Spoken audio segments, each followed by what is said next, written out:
आजचा दिवस महाराष्ट्राच्या राजकीय आणि सामाजिक इतिहासामध्ये एक काळा दिवस म्हणून उजाडला.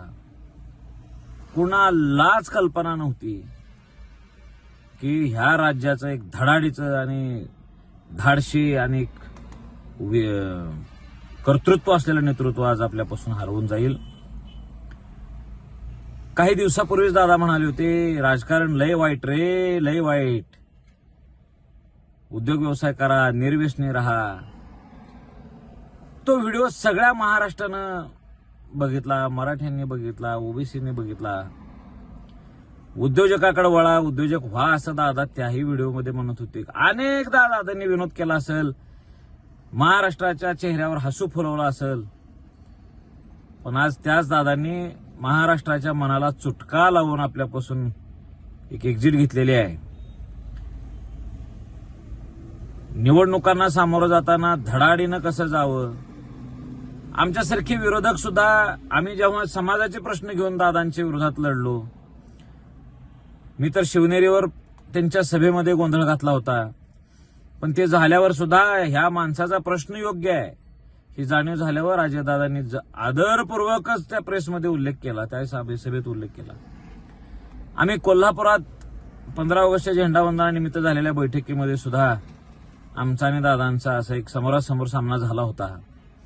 त्याही वेळेस दादांनी सगळ्या सभेतनं बाजूला घेऊन आमच्यासोबत चर्चा केली. अरे तुमचा नेमका विषय काय हे सांगा, मी सुद्धा समाजासाठी करतोय, काही चुकत असलं तर महाराष्ट्रातल्या मराठ्यांनी मला पण सांगावं, समजावून सांगावं मला काय करता येईल.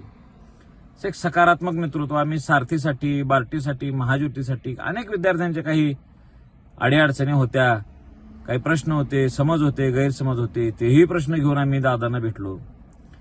नेहमीच माझा आणि दादांचं तर आम्ही आमने सामनेच उभारलेलो होतो. मी लहान कार्यकर्ता आहे, पण विनम्रतेनं सांगतो की दादांनी ज्या ज्या वेळेस समोरासमोर भेट झाली, सामना झाला आमचा, त्यावेळेस एक उच्च लेवलचा आदर एखाद्या सामान्य कार्यकर्त्याला सुद्धा नेत्यांनी कसा द्यावा हे आम्हाला शिकवून गेलेलं आहे. आज जेव्हा बातमी बघितलो तर माझ्या जीवनामध्ये मला अनेक गोष्टींचं जे काही मलाल असेल, मलूल असेल, खंत असेल, अरे आपण एका नेत्याला कधीतरी आपण एखाद्या चुकीच्या पद्धतीने बोलला असेल. समाजाचे प्रश्न घेऊन जात असताना आपल्याला स्वारी सुद्धा म्हणता आलं नाही की दादा आम्ही चुकलो, दादा तुमच्यासारख्या मोठ्या नेत्याला बोलायला नको होतं, पण आम्ही एका भूमिकेत असायचो, कार्यकर्ता म्हणून असायचो. पण दादांनी सुद्धा त्या भूमिका समजून घेऊन खेळकर वृत्तीनं विरोधकाला विरोधक मानायचं नाही, विचारांचा लढा विचाराने लढायचा, हा यशवंतरावाचा विचार दादांनी आपल्या जीवनात अंगीकारला होता. शरद पवार साहेबांची सुद्धा शिकवण दादांच्या सोबत होती. मला आज कितीतरी आठवणी आहेत माझ्या जीवनामध्ये. मी विद्यार्थी असताना दिल्लीला चाललो होतो आणि सहज दादांची भेट झाली. गरीब घरातला, अंगावर फाटके कपडे असलेला पोरगा आहे म्हणून दादांनी त्यांच्या पियांना सांगितलं आणि 25,000 रुपये माझ्या खिशात डिसेंबर 2012 मध्ये माझ्या खिशात त्यांनी ठेवायला लावले होते. किती म्हणून गोष्टी आहेत. महाराष्ट्राच्या असा हजारो कार्यकर्त्यांच्या वेगवेगळ्या आठवणी असतील. शेकडो लाखो लोकांना, कोणाला कॉन्ट्रॅक्टर केला असेल दादांनी, कोणाला आर्थिकदृष्ट्या सक्षम केला असेल, कार्यकर्त्यांना उभं केलं असेल.